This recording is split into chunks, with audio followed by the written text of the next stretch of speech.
অবৈধ পথে ভারতে প্রবেশের সময় সীমান্ত রক্ষীদের হাতে আটক হলো রাষ্ট্রপতি মোহাম্মদ শাহাবুদ্দিন।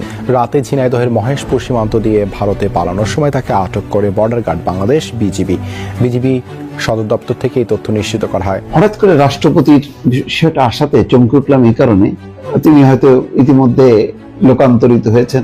ছাত্র জীবনে চুপ্পু ছিল ছাত্রলীগের ক্যাডার। তো ছাত্রলীগের ক্যাডার যে কি মাল সেটা তো দেশবাসী সকলেই জানেন, তাই না? বের হয়েছিল যেন রাষ্ট্রপতি ঢুকতে না পারে, এমনকি তাকে সেখানে অবাঞ্ছিত ঘোষণা করা হয়েছিল। প্রিয় দর্শক, গুরুত্বপূর্ণ ভিডিওতে আপনাকে স্বাগতম। দর্শক, আজকের এই ভিডিওতে আপনাদের সামনে বেশ কয়েকটি গুরুত্বপূর্ণ ভিডিও ফুটেজ নিয়ে হাজির হয়েছি। দর্শক, আজকের এই ভিডিও শুরুটা দেখেই বুঝতে পেরেছেন আজকের নিউজটা কতটা গুরুত্বপূর্ণ হতে চলেছে। এমনকি দর্শক, আজকের নিউজে কী ধরনের ভিডিওগুলো আপনারা দেখতে চলেছেন। তো দর্শক, যারা এই ভিডিওটি এখন প্লে করেছেন তাদের উদ্দেশ্যেই বলবো, ভিডিওটি না টেনে সম্পূর্ণ ভিডিওটি মনোযোগ সহকারে দেখবেন, তাহলে বিস্তারিত বিষয়গুলো আপনারা বুঝতে পারবেন। তো দর্শক, আর কথা না বাড়িয়ে আজকের ভিডিওটি আমরা দেখে আসি। আপনাদের একটু পিছনে নিয়ে যেতে চাই। এবছর যখন নির্বাচন হলো, তো রাষ্ট্রপতি হিসাবে শাহাবুদ্দিন চুপ্পু নির্ধারিত হওয়ার পরে জনমনে নানান প্রশ্ন ছিল, বক্তব্য ছিল, কেই চুপ্পু কোন সাধারণ সৈনিক নাকি আসলে তুখুর রাজনীতিবিদ। তো তার সম্পর্কে বিভিন্ন মিডিয়াতে যে তথ্য আসছে, তার যে উত্থান বা তার এই যে রাষ্ট্রপতি পদ পর্যন্ত আরোহণ, যতটুকু যারা বিশ্লেষক আছেন তাদের ভাষা শুনে বুঝেছি যথেষ্ট বিচক্ষণ একজন ঘাগু প্লেয়ার। এমনি এমনি তিনি রাষ্ট্রপতি হন নাই। শেখ হাসিনার দয়া ছিল, শেখ রেহানার দয়া ছিল, সেটা আলাদা, বাট এর বাইরেও যথেষ্ট একজন পাকা রাজনীতিবিদ তিনি। সাহসও আছে। একবার যখন বক্তব্য দিচ্ছিল তখন সম্ভবত সুনামির খবর না কি জানি আসছিল, তিনি বলছেন আমিই তো সুনামি উড়াবো।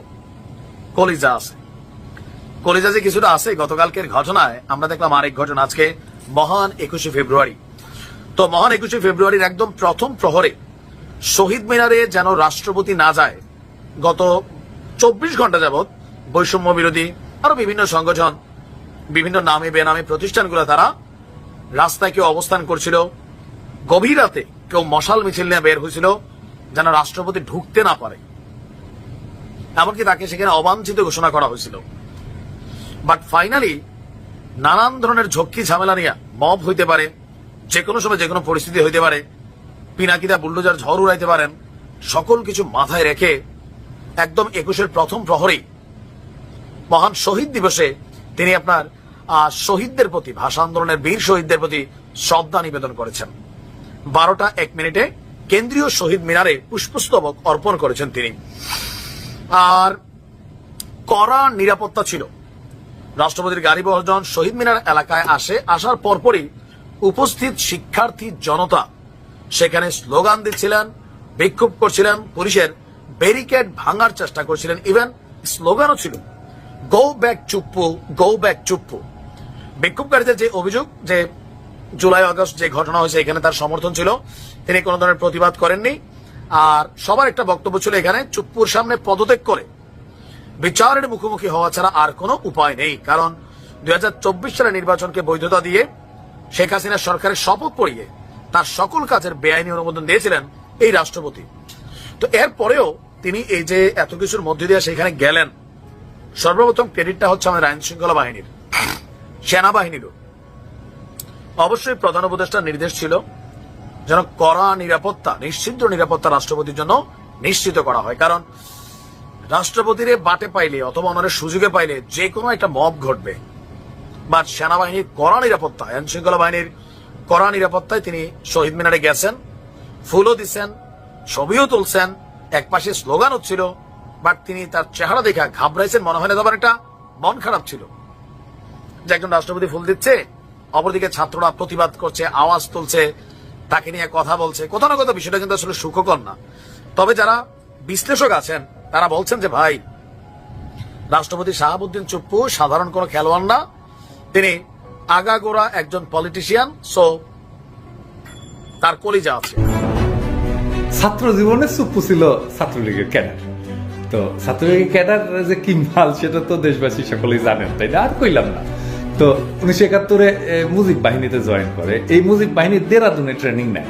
এই ট্রেনিং এর বন্দোবস্ত করে ভারতীয় গোয়েন্দা সংস্থার রয়ের একজন বিশিষ্ট জেনারেল উবা। তো মুজিব বাহিনীর উদ্দেশ্য ছিল এটা বাংলাদেশের স্বাধীনতা না, কিন্তু উদ্দেশ্য ছিল যুদ্ধকালে, স্বাধীনতা যুদ্ধকালে বাংলাদেশে যে বিপ্লবী যুব সমাজের উত্থান হয়েছিল তাদের খতম করা। তারা ধরে ধরে লেফটদেরকে বামদেরকে মারতো আর কি। হ্যাঁ, বাম মানে সিপিবি বাম না, ওই মানে যারা অরিজিনাল বাম আর কি, মানে সিরাজ সিকদার টিকদার যারা চাইনিজ বাম ছিল তাদেরকে। তো যাই হোক, এরই ধারাবাহিকতায় ওই একটা অংশ বাইর হয়ে যা শোধ হয়ে যায়, এই মুজিব বাহিনীর একটা অংশ। তারপরে যে অংশটা আওয়ামী লীগের সাথে থাকে আর কি, তাদেরকে দিয়া শেখ মুজিব রক্ষী বাহিনী গঠন করে এবং তারা 30,000 যুবককে হত্যা করে বলে কথিত আছে। হিসাবপত্র এখনো পাওয়া যায় না, এটা জাসদের লোকেরাই তারা এটা দাবি করছিল এবং সেই সময়কার লেফট যারা যারা অ্যান্টি মুজিব রাজনীতি করতো তারাই দাবি করছিল। 72 সালে সুপু পাবনার এডওয়ার্ড কলেজ থেকে বিএসসি পাশ করে। হ্যাঁ, ওই বছরটা কিন্তু ছিল খুবই চমৎকার বছর নকলের জন্য আর কি। হ্যাঁ, ওইখানে বই খুলে সবাই পরীক্ষা দিয়েছিল আর কি, এবং অস্ত্র টস্ত্র টেবিলের উপরে রেখা আর কি। হ্যাঁ, ওইটা নিয়ে একটা সিনেমা আছে কিন্তু। আবার তোরা মানুষ হ, ওই একই জিনিস, যে ওই যে কেমনে পরীক্ষা দিত আর কি। তারপরে 75 সালে পাবনার একটা আইন কলেজ আছে, আমিনউদ্দিন আইন কলেজ, ওইখান থেকে সে এলএলবি ডিগ্রি পায়।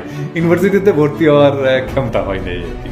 যাই হোক, তো 82 সালে সে বিসিএস বিচার ক্যাডারে যোগ দেয় এবং ওই বিচার ক্যাডারে যোগ দেওয়ার একটা কাহিনী আছে, ওই যে 100 নম্বরে কি যেন একটা হয়েছিল, খুব ভালো মনে নাই আর কি। যাই হোক, পরে দেখে বলবো নি আপনাদের। তো পরবর্তীতে জেলা জজ হিসেবে দায়িত্ব পালন করে। এই হলো তার বিদ্যা এবং অভিজ্ঞতা। তো আগে যারা বিচার বিভাগ থেকে রাষ্ট্রপতি হয়েছিলেন তাদের শিক্ষা জীবনের সঙ্গে নকলবাজ এই সুপুর তুলনা করলে লজ্জায় মাটিতে মিশা যেতে হয় আর কি, আর কোনো উপায় থাকে না। তো বিচারপতি আবু সাইদ চৌধুরী থেকে বিচারপতি শাহাবুদ্দিন আহমেদ পর্যন্ত সকলেই ছিলেন হাইকোর্ট এবং সুপ্রিম কোর্টের বিচারপতি। দর্শক, ইতিমধ্যে আপনারা ভিডিওতে দেখেছেন যে এবার পালাতে গিয়ে এয়ারপোর্টে 1000 কোটি টাকা সহ ধরা খেলেন রাষ্ট্রপতি শাহাবুদ্দিন চুপ্পু। এ বিষয়টি নিয়ে রীতিমতো সোশ্যাল মিডিয়ায় তোলপাড় সৃষ্টি হয়ে পড়েছে। অন্যদিকে শাহাবুদ্দিন চুপ্পুর উপর কেঁপেছে ছাত্র জনতা এবং তাকে খুঁজছে ধুলাই দেওয়ার জন্য। দর্শক, এই সম্পূর্ণ ভিডিওটি আপনারা দেখলেন, এ বিষয়ে আপনার কি মতামত অবশ্যই কমেন্টে জানাবেন। আর প্রতিনিয়ত এরকম আপডেট নতুন নতুন নিউজ পেতে আমার চ্যানেলটাকে সাবস্ক্রাইব করে পাশে থাকা বেল আইকনটি বাজিয়ে দিবেন। এই মুহূর্তে বিদায় নিচ্ছি, দেখা হবে পরবর্তী কোনো ভিডিওতে। সে পর্যন্ত ভালো থাকুন, সুস্থ থাকুন। আসসালামু আলাইকুম রহমতুল্লাহ।